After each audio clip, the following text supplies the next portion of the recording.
Quick reading for April the 1st to April the 2nd, Leo.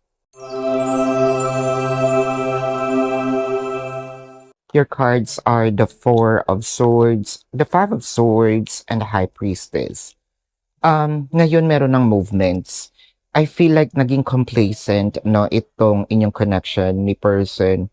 Complacency, ang nangyari kasi dito, either tinamad si person, tinamad ka, both of you, parang tinamad. Itong pagpapahinga, pwede rin natin sabing cool off, no? Or talagang silence lang. Itong pagpapahinga, nagkaroon ng, kumbaga, na-lowbat, no?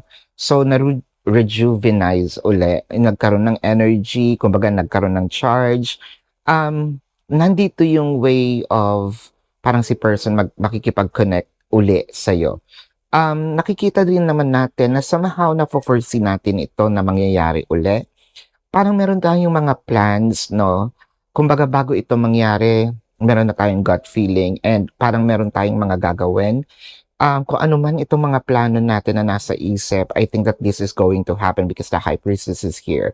So this is your quick reading for April the 1st to April the 2nd, Leo. My name is Daphne, but spirit calls me bye-bye.